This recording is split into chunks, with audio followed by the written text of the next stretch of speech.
Hi, and welcome to episode number 84 of the weekly Google Cloud Platform podcast. I am Francesc and Mark, and I'm here with my colleague Mark Mandel. Hey Mark, how are you doing? I am very well. How are you doing? Very good. Enjoying an amazing weather here in New York. Yeah, here good for you. KubeCon. You are in San Francisco? I am in San Francisco, yes. And very excited about today's episode. We're going to be talking about, so we had the episode on big data, on data sets last week. Yep. And one of the cool things that you can do with data sets is you could organize things like competitions, right?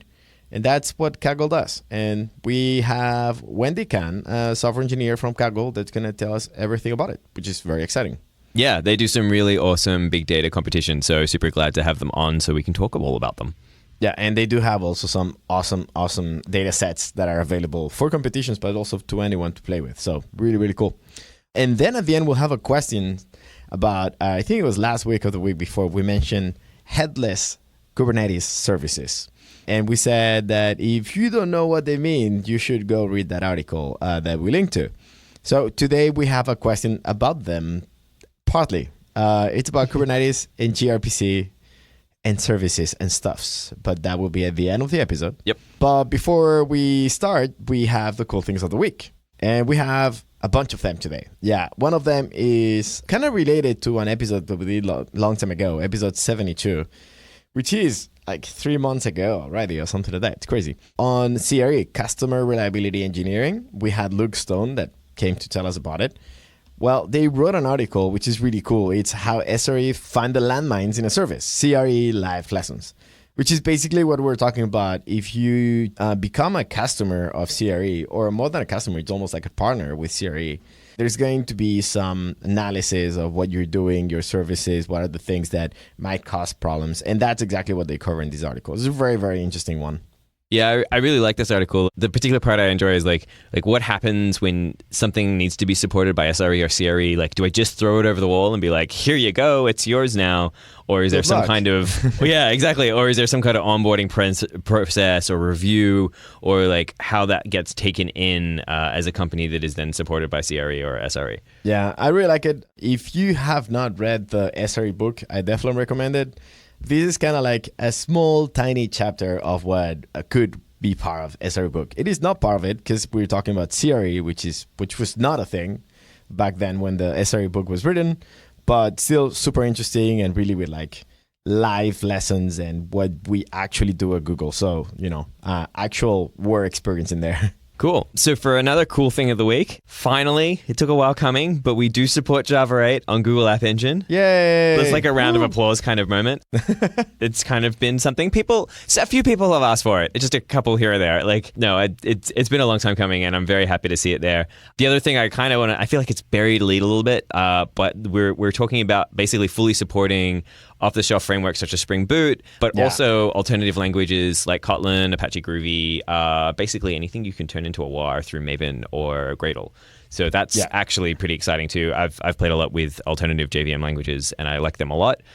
So I'm super happy to see that support getting baked in. Yeah, and as my job is to be a little bit of a troll against Java, I will say that finally Java is getting lambdas. For some definition of Lambda. Anyway, also we have something else which is related to App Engine. We finally have Go 1.8 on App Engine as beta for now, but will be available. So it is available with Go App now. If you use Go App, you know what it is. gCloud will be supported very soon. Probably by the time this episode comes out, will be supported, but maybe takes a couple days more. So check it out. And it will be beta for a little bit. You can try it, give it a try. It should work because Go is backwards compatible, but it's definitely worth trying and filing any issues if you find any. Cool. And last, I think, but definitely not least, is wonderfully hilarious thing. So if anyone is a fan or a viewer of Silicon Valley, you may recognize the not hot dog application that was made by one of its characters on the show. This is an article that talks about how this was built with Tensor Flow, Keras, and React Native. Yeah, like it is an actual thing. I think it's pretty amazing that Silicon Valley, not only they take like actual people from Silicon Valley to give them advice, but also they use the same products and they actually develop the prototypes of the apps they show. It's kind of amazing. I really, really like it. It makes me want to watch the show more. Yeah, no, it's super, super cool. And you can see basically everything they learn about how they could make it so that, you could either recognize that something's a hot dog or not a hot dog. Yeah, it is. And the thing is that, you could write that up if you want to. If you are a huge fan of Silicon Valley and you want to be part of the thing, write the code and try it. It is actually not that hard with TensorFlow. And it should be pointed out, if you want, you can download the app from either iOS or Android. It is available. So if you ever need to know what's not a hot dog or is a hot dog, you can do that now. Yeah, I really like there's someone that actually downloaded the app and took a picture of his forearm with some ketchup on top. And the app says it is a hot dog. Also a banana with ketchup on top. It is also a hot dog. And even an apple with ketchup on top. So apparently it had been optimized for detecting ketchup. If there's ketchup, it's a hot dog. You need to maybe retrain a little bit the model to make sure it recognizes better the use case. It's pretty amazing. Well, speaking of deep learning, why don't we go have a chat with Wendy from Kaggle? Sounds good. Let's do that. So I am very, very happy to have today Wendy Kan, a data scientist from Kaggle. They joined Google not that long ago, and we're very happy to welcome you. How are you doing? Good. Thanks for inviting me here. Thank you for taking the time to talk a little bit about Kaggle and all the cool things you can do with it. Before we start talking about Kaggle, tell us a little bit about who you are and what you do at Google. Sounds good. I'm a data scientist at Kaggle. I work with companies or organizations or research groups on the machine learning problems that they want to solve. I give an advice of what they should do to their data and how to form that into a suitable competition design. Present them to our Kaggle community and for people to solve the problem. Cool. So you mentioned competition design, which bridges really well to what Kaggle does. Tell us a little bit, what is Kaggle and why do people like it so much? Yeah, Kaggle is a community of data scientists. We're a platform and we're a community, and we have all sorts of things that surround the community. We're best known for our competitions, and most people know us from the competitions. We also have a very strong product that's Kaggle Kernels that people love to use. We also have a dataset platform that people share open dataset on Kaggle. So we're really, really close to 1 million users now. Cool. So you mentioned sort of 3 things there, datasets, kernels, and competitions. Why don't we kind of break those down? Actually, competitions, I think that the first time I heard about Kaggle was when we did that announcement about the YouTube contest. Oh, yeah. That was on Kaggle, right? Yeah, that's my project. Oh, nice. That is awesome. Yeah, we used it as a cool thing of the week. I don't know if anyone from the podcast participated, but it sounded like a really good opportunity to try cool things with data science. Definitely. So yeah, let's talk a little bit about competitions, for instance. What is a competition? How does that work? We run all sorts of competitions. We're a very small team, so the benefit of that is I get to touch all sorts of projects. How small is small? When we were acquired, I think we were 15 people. Oh, wow. Okay, that's small. Yeah. We have 2 data scientists doing competition design. So there's not really like what kind of competitions I run. We run everything. You do all of the things. Yep. Cool. So, what's an example of a competition? I know we've mentioned the YouTube one, but... So I just launched one this week. It's a $1 million prize Zillow competition. It's going to be predicting house prices. That's very exciting. Everybody has a lot of ideas about how to improve their house prediction, and Zestimate has been a big thing that people talk about and use a lot. And we want to have a competition for people to basically just see how hard the problem is, and maybe it's easy and somebody can solve it better than Zestimate, and that'd be great. I was laughing about it because I'm going through the Coursera course on machine learning, and actually the first example ever is how to predict house prices. Exactly. That is very interesting. That still goes on even when you become a professional and you're doing competitions. Still the same problem. Still the same problem. It is very exciting because it is kind of like the machine learning 101 or stats 101 problem that people want to solve. We actually had to jump through a lot of hoops in terms of getting the data and having the license to release the data. So it's not that easy to get it running, but it's very exciting, and we feel like our community would love it a lot. Nice. Cool. So from a developer perspective, right, I want to go do this competition. What's my process for doing that? And then what's my end result? Like, how do you determine whether I win or I lose? For a normal Kaggle competition, the Zillow one is kind of a particular example, and I'll go into that later. But for a normal Kaggle competition, you download the data from a Kaggle site, or you don't download the data and use Kaggle kernels and just do online analysis and use your browser, and everything is run on the cloud. And then you can basically read through the documentation that we provide, or just have fun and explore the data itself on the cloud. For the competitions, there's always a column or a property that you are going to predict, and there's always going to be a metric that calculates how well you're predicting against the ground truth, the answer. And you submit a bunch of predictions in a CSV file, and we'll give you a score. And that score puts you on the leaderboard, and you can see that there are a lot of people ahead of you. You will want to improve your score and beat these people in front of you. One thing to notice that to do good machine learning practice, we have a public and private leaderboard to prevent people from overfitting. Because when you keep predicting, you're going to overfit your model, even if you're not trying to just cheat. Your model will overfit to the ground truth. So we ask people to predict a bunch of predictions, and only some of that go into the public leaderboard that people can get feedback on and instantly improve their models. But the final results are determined from a private leaderboard where people don't get the score right away, and that's revealed at the end of a competition. Cool. So that's kind of like when you're doing machine learning, you have like the training set and then the test set and the validation set. Like that's exactly you're it. actually exposing the training and the test, but not the validation. Exactly. Nice. We give people the training, and the validation is equivalent to the public leaderboard, and the holdout set is equivalent to the private leaderboard. Okay. Cool. And for those people who don't know what overfitting is, what's overfitting? That's when your model is learning things that it's not supposed to know. So basically, if there's particular things in this data set that is not representative of the population, and your model basically overfits to the characteristics of this particular sample of the data, and that's an overfit. The way I learned it, which I think is pretty cool, is like imagine that you have a bunch of points. If you have more parameters than points, you can actually draw a line that goes every single one of the points, which doesn't make any sense, but goes like has 100% accuracy for your data. Exactly that data set. But if you give any other data, it will be completely wrong. Got it. Yeah. If you use a house price prediction example, it'll be like, this house is $3 million and it has, I don't know, a door that's broken. And so your model learns that and then predicts, like, if you have a broken door, then it's $3 million. $3 million. And it's not the case for all the houses, but that's unfortunately the sample that you pick. All right. And so outside of competitions, you also host data sets. Is that like together or separate, or like what's the relationship there?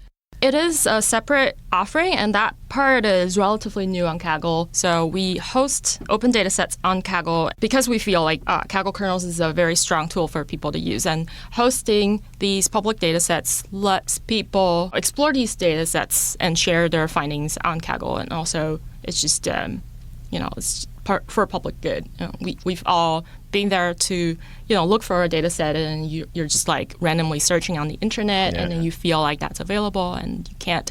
It's a good place to find all sorts of data sets. And now it's pretty organic. Like so far, like we publish some, and the community will publish some, and a lot of times we're surprised that this data set is here, and it's great. So does that mean that I can use it for whatever I want to do? Like, let's say I'm learning machine learning, right? Like, can I go and play with any of those data sets? Yep, correct. You can do that. It's not just for machine learning, right? You could do anything. You could do exploratory analysis that's not predicting anything on those data sets. So it's a wide range. It ranges from, how ICES uses Twitter, or like the Pokemon statistics data set, or like we found the Bachelorette and the Bachelor data set on it. So it's pretty cool. And now even if I just want to find like some example, if I want to make a demo to somebody very quickly, I'll go and look for some new data sets to show off. And these are data sets that can be submitted by anybody, or Yes. So they're community powered. That's really cool.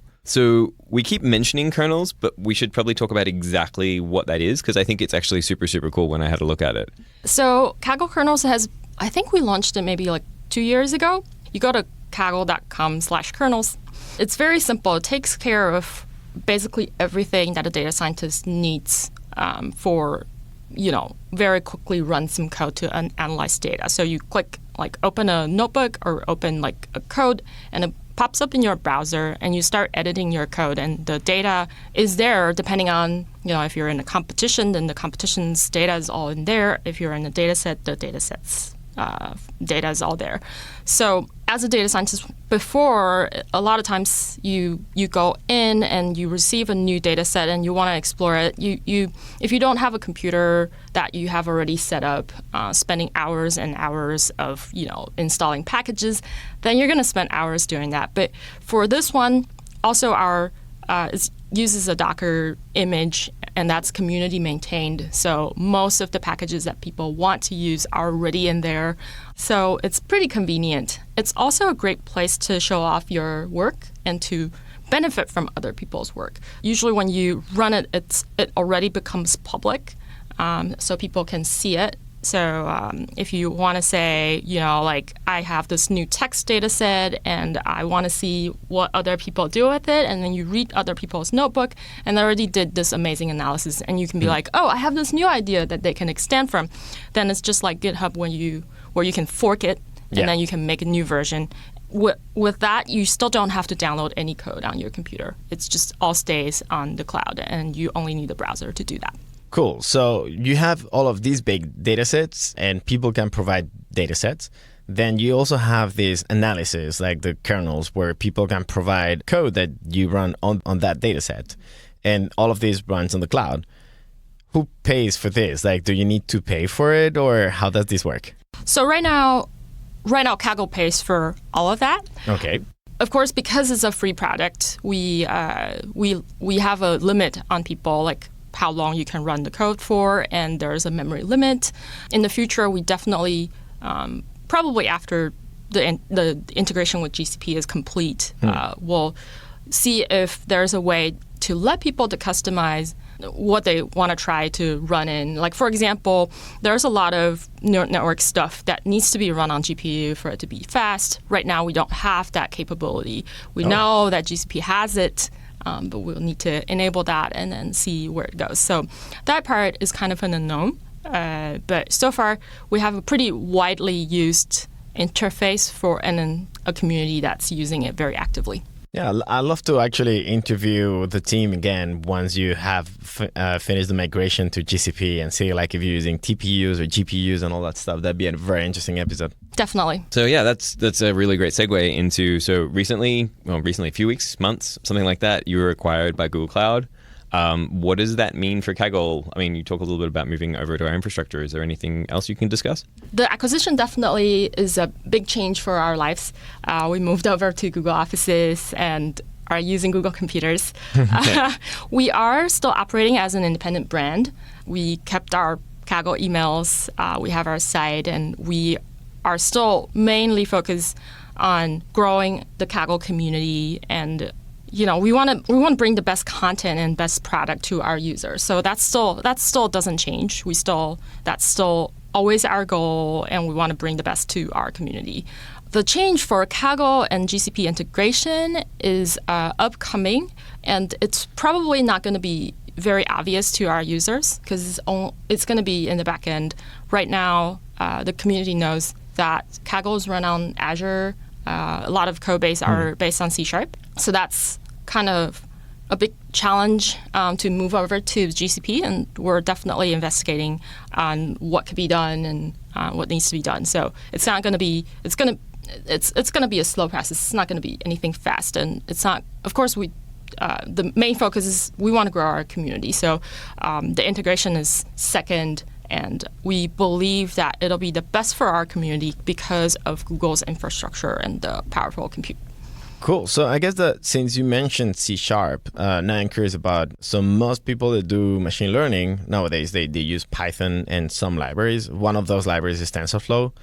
Is Tensor Flow something that you can use on top of Kaggle? Is that the only thing you can use? I'm assuming not, since you were mentioning C#. How does that work? What libraries can I use on a kernel? Yeah, just a clarification. The C# is kind of what the site is run on. So the site can't really say it doesn't have Python, but is majority is in C#. There's just maybe Python hiding everywhere. Right. But our Kaggle kernels, what the data scientists would use and what I use and are Python and R. So in Kaggle kernels, there's no C#, obviously. So yeah, talking about TensorFlow and the frameworks, it's a good question. TensorFlow is available on Kaggle kernels, not because of the acquisition, it's just because it's a popular framework for people to use neural network on and now a lot of other things. It's a great framework and it's getting a really great momentum for people, especially that Keras has always been a community favorite for deep learning framework, and now Keras has switched to using TensorFlow as backend, so it's becoming more powerful, and that has been a favorite for Kaggle. You mentioned Keras. What is Keras? Keras is kind of a higher level framework for using deep learning. It's great that people love to use it because you don't have to worry about a lot of the detailed setup. You could say, I want to layer this, and I want a model of this shape, and it's very easy to use.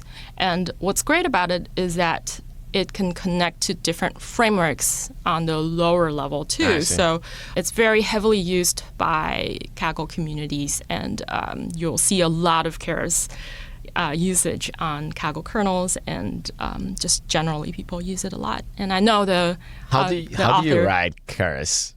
How do you write it? Like if I want to search it, because I would say Carros, Keras. It's Keras. Cool. Okay. And, just in case someone wants to search it. The author actually is now at Google. Sorry? The author is now at Google. Oh, nice. Yeah. So that's the TensorFlow integration. Cool. So on top of TensorFlow, then you can also use other libraries. Like if you want to use, yes. I actually don't know of any other library other than TensorFlow for machine learning, but I'm sure there is. There are.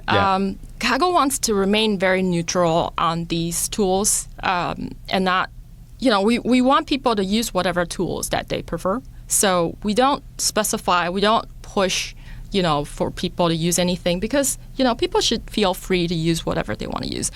And I mentioned Keras. There's also great frameworks like Caffe that people use a lot, and these days a lot of people start to use PyTorch.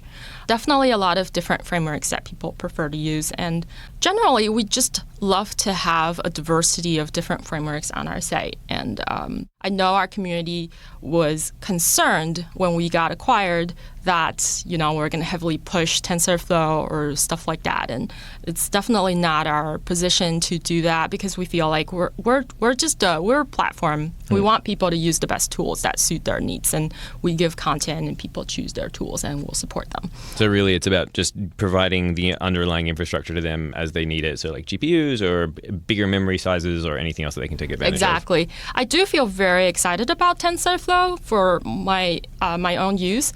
Kaggle has always been, we have these competition sponsors, and they're looking for a solution, and the community would provide them with a great solution. But for over the years, it's always been a kind of a disconnect between the prototype that the Kaggle community provides and what they can actually put in production. So a lot of times it's like heavily ensembled, which means just like a lot of different models are put together, averaged, and it's not very production friendly. And I'm hoping that with TensorFlow, I know how Google's investing a lot of infrastructure on making these things production ready, and hopefully these would make the transition between the prototyping and the production work easier, and that would be a great benefit for our customers and for the community too, because you're doing all these fun work on Kaggle, and then if it's not another tough project to put it in production, then it'll be awesome. Cool. So just to go a little bit over all the things we went over. So Kaggle has data sets, and those data sets are allowed for anyone can contribute new data sets, and you can use them for whatever you want. Like you can download them and like train them by yourself if you want to. That's correct. You also have kernels, which is like basically like scripts that you're going to be using to train some models. Correct. And again, anyone can go and see them, and you can participate into like forking them and improving them and whatever. Yes. And then on top of that, you have competitions. Yes. Can you also contribute competitions? Yeah, definitely. So we have been working with this competition is almost coming to an end that you guys have announced. It's the YouTube competition. Anyone can propose a competition to us, and we'll definitely talk to people. You have to have the data. You have to have a problem in mind. A lot of my work is talking to people and understand what they want to solve. They have an idea, and then they have a data set. And a lot of times the data set really doesn't solve the problem. So I could brainstorm with them. Well, your data set is about, I don't know, people's bank activities, and you want to predict climate change, and it's not really related. But you could probably predict if this person's going to go to a bank and open a checking account, things like that. We provide that service, and then we select things that are helpful and are interesting and are, meaningful to our users, and hopefully gets, it lets people to touch data and problems that they normally don't have the opportunity to touch in their normal daily lives, and to try new things. So that's very exciting. The other thing that's exciting I was talking about the YouTube competition, is that normally in the past for Kaggle users, we have smaller data sets and smaller computing power. And this one, we're using Google Cloud, and it's a large data set that people normally don't have access to. I think it's like 7 million videos or something. I remember that. Yeah, I remember there was like 8 million. The contest is YouTube 8 million, but then there's 8 million videos. There's 7 million videos. Yes. Which is okay, but because there's 1 million like training data. 7 million is the training data, and I think that 1 million is the validation. You would know it's your competition. I think the story is actually they released a first version of the YouTube 8 million. And that's one thing that is special about Kaggle competitions, is that if it's a publicly available data, then people know the answer to the competition. Then we can't run that competition if it's already public. Can't ask people not to cheat. What do you mean if they know the answer? So, for example, if we ask people to predict like the presidential election of 2016. Oh, I see. Okay, yeah. Okay. Yeah, Predicting things in the past tends to be easier. Yeah. Right, exactly. So they had to analyze new videos and release these kind of with Kaggle, and then hide some of the labels for us in order to make the competition fair. So that's the 7 million. Got it. Nice. Well, we're kind of running out of time. I am super excited. Like, as I said, I'm learning a little bit of machine learning, and it feels like Kaggle is a perfect place to keep on learning more and play with a bunch of data. Is there anything else that you'd like to mention, something that we might have missed? Yeah, join our Zillow competition. It's the biggest prize ever. It's That's a lot of money. Yep. It's enough money for you to buy a house. Maybe not in San Francisco. Right. Maybe Small a studio. house with a broken door. Join that competition, and we're also very excited that we're going to welcome our million user very soon. So Kaggle's doing well, and we definitely hope more people would join Kaggle and start exploring and learn data science with us, with the big community. So thank you so much to Wendy Kan for spending her time explaining a little bit about what Kaggle is and all the cool data sets that they have, the amazing competitions, and how you can make money by being a data scientist. Pretty good experience. Yeah, it looks like a really great way for people to sort of get together and collaboratively work on machine learning projects using big data, which is super cool. Yeah, I don't know. It really feels like it's the kind of thing that if you're a student, you should definitely try. Because, at worst you're learning, and at best you're making money. So I'd say go for it. And I think it's time to go for our question of the week. The question of the week, I'm going to ask it because the answer is, I think you're going to probably give it better than me.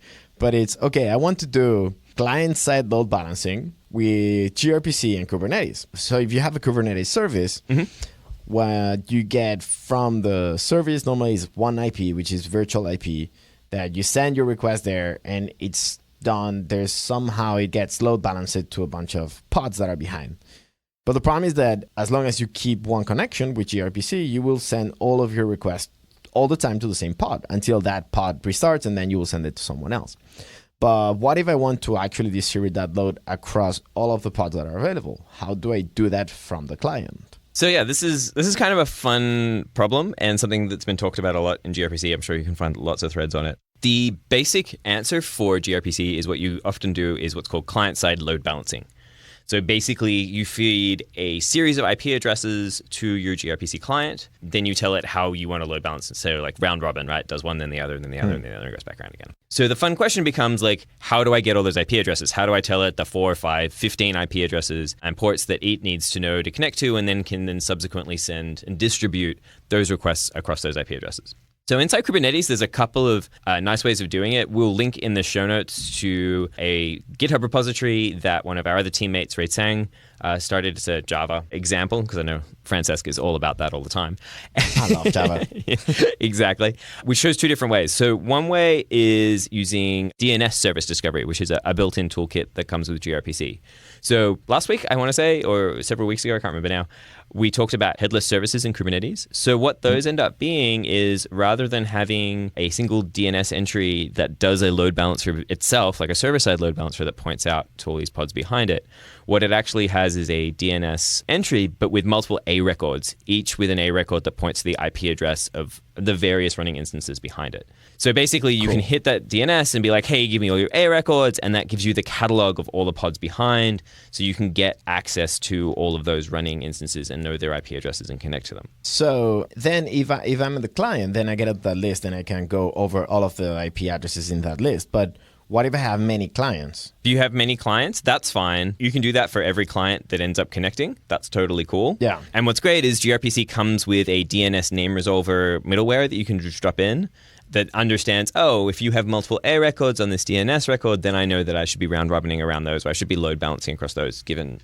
a certain strategy. Yeah, and on top of that also, Kubernetes will rotate the order of the IPs every single time you get the DNS. So if you get a bunch of different clients connecting to the, to the DNS, you will actually end up hitting by default to some kind of round robin, or at least some kind of load balancing automatically on top of the load balancing that you might want to do, which is pretty cool. That is really cool. Now, there's another way you can also do it, which is kind of neat as well. And Ray gives us another example for that, wherein you can query the Kubernetes API service discovery. So it's got a whole API in there where it's like, hey, would you like to tell me all the IP addresses? So rather than going through DNS, you can do it through that way as well. So there's a couple of different ways you can do it as you need to, depending on your wants and or needs. Yeah, I wrote a little code doing exactly that using the API, the Kubernetes API, but rather than querying the Kubernetes API every time, what I did was I had a little sidecar that actually got notifications from the Kubernetes API because you can watch something. So you watch the list of IPs, and every single time there's a new pod or a pod that disappears, you're automatically notified. So whenever you want to send a request, you already have the list, which makes it faster. So yeah, lots of really cool ways to do the same thing. Really go with the one that works better for your workflow. Absolutely. All right. Well, before we finish up, I know you're at KubeCon right now, but what have you got going on, Francesc? So yes, I am at KubeCon right now. By the time this episode will be out, I will be back to San Francisco, hopefully. And right after that, I will be out to GopherCon in Denver. Very excited about that. I'm going to be running a couple of workshops. So it's going to be pretty intense. Looking forward to meeting all of my dear gophers from all around the world. What about you? Well, I'm not going in for a little bit, but in July, I will be in New York for the Google Cloud Summit. I'll be there presenting with Phoenix One Games. Nice. That sounds really fun. What day is it? It is the 18th of July. Perfect. I will not be there. I'm actually taking that week off completely. So while you enjoy New York, I will be enjoying some holidays. Very nice. Very nice. Well, Francesc, thank you again for joining me for yet another episode. Thank you, Mark. And thank you all for listening. And we'll see you all next week.